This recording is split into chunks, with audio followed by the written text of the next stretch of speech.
उत्तर प्रदेश के आगरा में राणा सांगा की जयंती पर आयोजित स्वाभिमान रैली बीते दिनों विवाद का बड़ा मंच बन गई है। कड़ी सेना के कहने पर बहुत सारे राजपूत संगठन जुटे थे। समाजवादी पार्टी के राज्यसभा सांसद रामजी लाल सुमन के खिलाफ जोरदार प्रदर्शन किया। इस दौरान राजा भैया के समर्थकों ने मन से ही अखिलेश यादव और उनके परिवार के खिलाफ जमकर नाराजगी जताई और खुलेआम राजनीतिक चुनौती दे दी है। नमस्कार, आप देख रहे हैं 24 अड्डा न्यूज। मैं हूं आपके साथ शुभम अवस्थी। उत्तर प्रदेश में गर्मी के साथ साथ राजनीति का पारा भी बढ़ चुका है। रक्त स्वाभिमान सम्मेलन जय श्री राम और जय भवानी के जयकारों के बाद निशाने पर आ जाते थे रामजी लाल सुमन का बयान। सम्मेलन में पश्चिम से लेकर पूर्वांचल तक के बड़े नेता शामिल हुए थे। आपको बता दें कि करणी सेना के कार्यकर्ता यहां राणा सांगा की जयंती मनाने जुटे थे। इस दौरान करणी सेना के कार्यकर्ताओं ने तलवारें लहराई और जमकर प्रदर्शन किया। कार्यक्रम खत्म होने के बाद उन्होंने रास्ते में लगी बैरिकेडिंग को लाठी डंडों से तोड़ दिया, साथ ही नेशनल हाईवे पर जाम भी लगा दिया। सपा के सांसद के बयान के बाद राजा भैया के करीबी और प्रतापगढ़ के एमएलसी अच्छे प्रताप सिंह भी पहुंचे थे। इनके अलावा करणी सेना के राष्ट्रीय अध्यक्ष सूरजपाल अम्मू, करणी सेना भारत के राष्ट्रीय अध्यक्ष वीर प्रताप सिंह, शेर सिंह राणा और श्री राजपूत करणी सेना के राष्ट्रीय अध्यक्ष शीला सुखदेव समेत बहुत सारे संगठनों ने हिस्सा इस पूरे प्रदर्शन पे लिया था। सब वही जिला अध्यक्ष समाजवादी पार्टी के जो थे आगरा के, उनको उनके घर पर नजरबंद 12 घंटे के लिए कर दिया गया था। प्रशासन ने करणी सेना और समाजवादी पार्टी कार्यकर्ताओं में टकराव न हो इसके लेकर काफी मशक्कत प्रशासन को करनी पड़ी, लेकिन किसी तरीके से प्रशासन ने पूरे हालातों को काबू पा लिया। दोस्तों, आखिर इस पूरे विवाद की जड़ क्या है, सब कुछ हम आपको बताएंगे। बने रहे आप हमारे साथ वीडियो में अंत तक। 21 मार्च को संसद में समाजवादी पार्टी के सांसद रामजी लाल सुमन ने एक बयान दिया था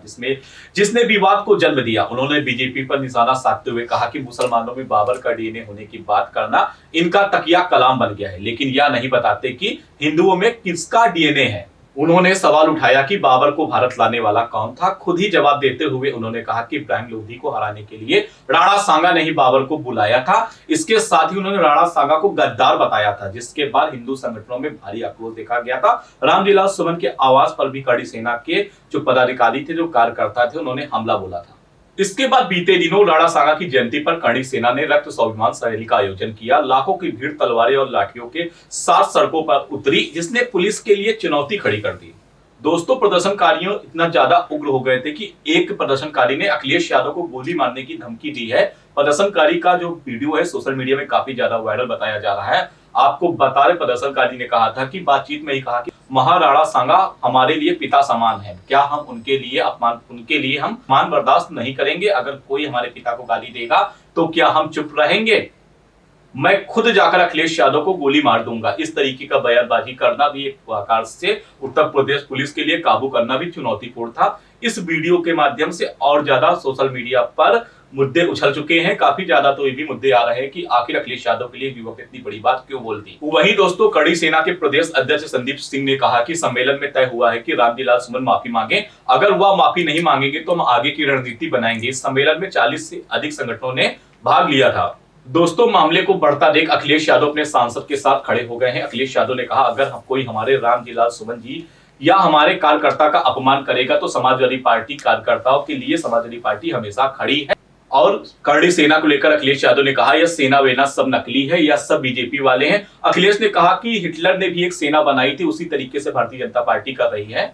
हिटलर को पुलिस की वर्दी पहना देता था, हिटलर अपने कार्यकर्ताओं को पुलिस की वर्दी पहना देता था और फिर उनसे अपने विरोधी लोगों को पिटवाता था, लेकिन लोग उसे सुपरस्टार फोर्स कहते थे। अखिलेश ने कहा कि जो सेना दिखाई दे रही है यह बीजेपी वालों की सुपर फोर्स है, ये कोई सेना वेना नहीं है, यह सब बीजेपी के लोग हैं। अब मामले ने और तूल पकड़ लिया है। वही उत्तर प्रदेश के मुख्यमंत्री योगी आदित्यनाथ ने परम प्रतापी राणा सांगा को कहा, उनकी जयंती पर श्रद्धांजलि अर्पित करते हुए नमन किया। वहीं रामजी लाल सुमन कह रहे हैं कि विरोध का आधार है पर हमला अनुचित है। सपा सांसद का घर छावनी में बिल्कुल तब्दील कर दिया गया था, उनके ऊपर हमला होने की आशंका जताई जा रही थी, लेकिन अभी भी रामजी लाल सुमन अपने बयान पे अटे हुए हैं, माफी मांगने से साफ तौर पर इनकार कर रहे हैं। रामजी लाल सुमन ने कल एक बड़ा बयान भी दे दिया। उन्होंने कहा, ये सब बीजेपी करवा रही है, हम शांति से अपनी बात रख रहे हैं। या वे लोग हैं जो अखिलेश यादव के मुख्यमंत्री न रहने के बाद उनके घर की सफाई करवाते हैं, या वही दंगाई लोग हैं जो एक नेता के जाने के बाद मंदिर की धुलाई करवाते हैं। ये लड़ाई पीडीए की है। सपा मुखिया अखिलेश यादव के नेतृत्व में हम अभियान चलाएंगे। अहम मुद्दों से भड़काया जा रहा है। जिस तरीके से भारतीय जनता पार्टी की उत्तर प्रदेश में सरकार है,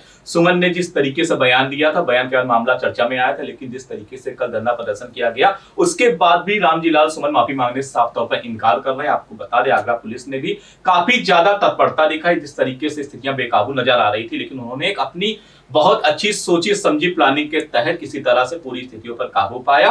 ड्रोन से निगरानी की गई थी। बैरिकेडिंग के बावजूद भी करड़ी सेना ने तलवारें लहराई। जिस तरीके से मामले को और बढ़ सकता था, लेकिन उत्तर प्रदेश की पुलिस, योगी आदित्यनाथ की सरकार ने बहुत ही संयमता के साथ एक बड़े आंदोलन को एक छोटे आंदोलन में तब्दील करवाया। आपको क्या लगता है, कान्जी लाल सुमन ने जो राणा सांगा को बयान दिया है, इस बयान पर उन्हें माफी मांगनी चाहिए? फिलहाल उत्तर प्रदेश में राजनीतिक पारा बहुत हाई हो चुका। पूरे मामले पर आप क्या सोचते हैं, कमेंट बॉक्स में जरूर बताएं। देखते रहें 24 न्यूज।